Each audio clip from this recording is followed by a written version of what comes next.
इकबाल तो एक काम क्यों नहीं कर लेता, कंप्यूटर का काम खुद सीख ले। इससे हमें तेरे दोस्त की ज़रूरत भी नहीं पड़ेगी और सारा काम तो खुद ही देख लेगा। साहिल भाई कैसे सीख सकता हूँ, इसके लिए टाइम लगेगा सीखने में। अरे तू उसकी फिक्र क्यों करता है, तू आराम से सीख, जब तक तेरा दोस्त है ना संभालने के लिए। चलें ठीक है। अच्छा इकबाल, तेरे जानने वाले में कोई ऐसा है जो बेरोज़गार हो, काम की ज़रूरत हो तो उसे यहाँ लेकर आना। ये तुझे पता है माशाल्लाह से हमारा काम बढ़ रहा है। माशाल्लाह। और हाँ, एक और बात याद आई, वो मैडम फजीला के लिए एक लड़की चाहिए जो सारा दिन उनके साथ रहे, उनका ख्याल रखे। उनकी तबीयत बहुत ख़राब रहती है, कोई नज़र में हो तो बताना मुझे। हाँ साहिल भाई हैं तो सही, बस पूछ के आपको बताता हूँ। ठीक है।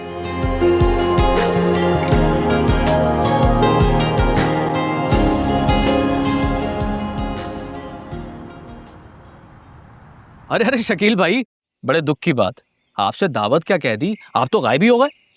अरे नहीं है सर भाई, ऐसी कोई बात नहीं। आप जब बोलेंगे मैं अपने हाथों से खाना बनाकर आपको खिलाऊंगा।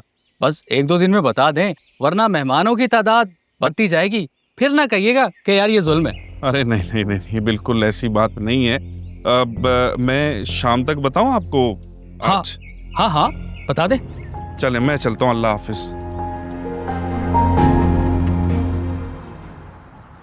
अंकल ठीक तो है ना? आराम कर रहे थे, लेकिन जब उन्हें मालूम हुआ कि आप आ रही हैं तो कहते मैं आ रहा हूँ। बहुत अच्छे इंसान है, उन्हें बातें करना बहुत अच्छा लगता है, खुश हो जाते हैं जब उनकी बातें कोई सुनता है। हाँ, लेकिन मुझे लगता है कि मेरी मसरूफियत की वजह से उन्हें तन्हाई का एहसास ज़्यादा होने लगा है। शायद उम्र का तकाजा है, इस उम्र में आके इंसान खुद को बहुत अकेला और बेबस महसूस करता है।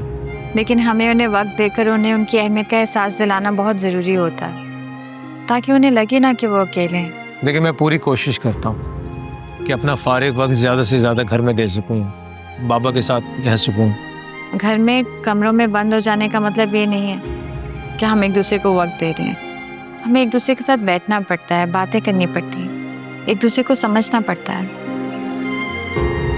ये भी आप ठीक कह रही हैं।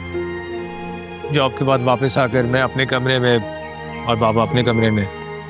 यही तो आपकी गलती है, ना अंकल कहीं आ सकते हैं, ना उनसे मिलने कोई आता है, इसीलिए उन्हें हमारे वक्त की ज़रूरत है।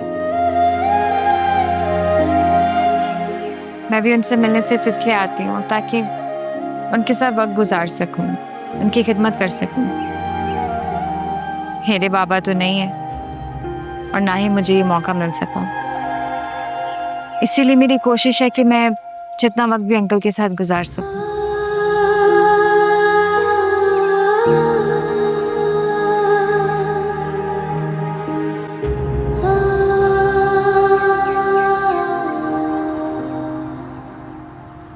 मैंने साहिल से मुलाजमा के बारे में बात की है, जैसे ही कोई काबिल एतमाद लड़की मिलती है ना, मैं बता दूंगी तुम्हें।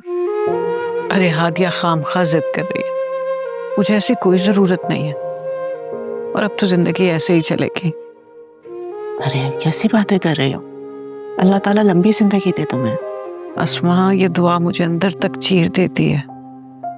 काशान के बाद से तो मुझे किसी चीज़ की समझ ही नहीं आती, हालांकि मैं जानती थी कि मेरे बेटे का अंजाम ऐसा ही होगा। बस जो अल्लाह को मंजूर था वो क्या। बहुत समझाती थी मैं उसे, मगर मुझे पता था कि जिस रास्ते पे वो चल रहा है उसका अंजाम ऐसा ही होगा।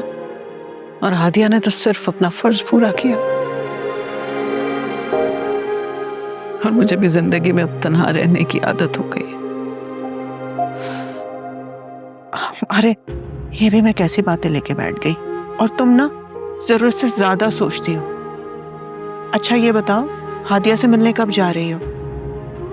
इस तरह से उससे मुलाकात भी हो जाएगी और तुम्हारा दिल भी बहल जाएगा। जाऊंगी, मगर अभी फौरी नहीं, अभी अभी तो स्कूल ज्वाइन किया, छुट्टी नहीं ले सकती, मगर इंशाल्लाह जल्द उसकी तरफ जाऊंगी। इससे पहले कि फजीला डिप्रेशन का शिकार हो जाए, मुझे जल्द से जल्द किसी मुलाजमा का बंदोबस्त करना होगा।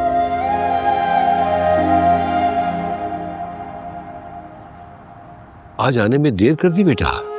बस अंकल ऑफिस में काफ़ी बिजी थी, फिर घर गई, घर से यहाँ आई हूँ आपसे मिलने। खुश रहो बेटा। अब फुरकान बेटा, इनकी मेहमान नवाजी की है नहीं? अरे बाबा वो अभी तो आई हैं। अरे जाओ जाके कुछ मंगवाओ यार, जल्दी जाओ। जी जी मैं हमजद को कहता हूँ। अगर इसकी क्या जरूरत थी, मैं बस आपसे मिलने आई थी। आपसे मिलूंगी, थोड़ी देर बैठूंगी, बातें करूंगी, फिर चली जाऊंगी।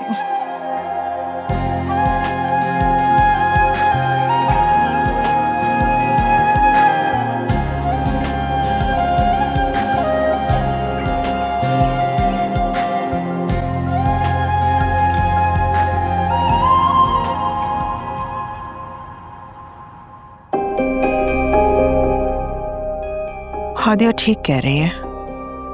मैडम फजीला के पास ना 24 घंटे की कोई ना कोई मुलाजमत ज़रूर होनी चाहिए। तबीयत ठीक नहीं रहती है उनकी। आप फिक्र ना करें, मैंने साहिल से बात की थी, वो किसी मुलाजमा का पता करके बता देंगे। हाँ साहिल बताएगा इकबाल से पता करके मुझे। तुम क्या सोच रही हो? आंटी मैं सोच रही हूँ कि मैं जॉब कंटिन्यू करूँ या नहीं। मैंने अम्मी से मशवरा किया था, वो कह रही थी कि तुम मैनेज नहीं कर पाओगी, घर भी और जॉब भी, तो तुम रहने दो। बेटा ये तो तुम्हारी मर्जी है ना कि तुम क्या चाहती हो। मुझे साहिल की तरफ से भी कोई पाबंदी नहीं है, बस मैं खुद कंफ्यूज हो रही हूँ।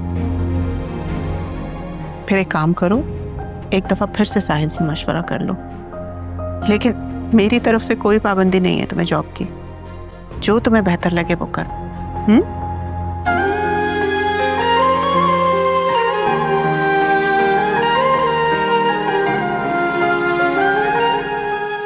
मेरी सैलरी से अम्मी का गुजारा तो अच्छा हो जाएगा, वरना सेविंग से अम्मी के घर का खर्च पूरा करना आसान तो है, वो भी शुरू में, मगर बाद में क्या होगा।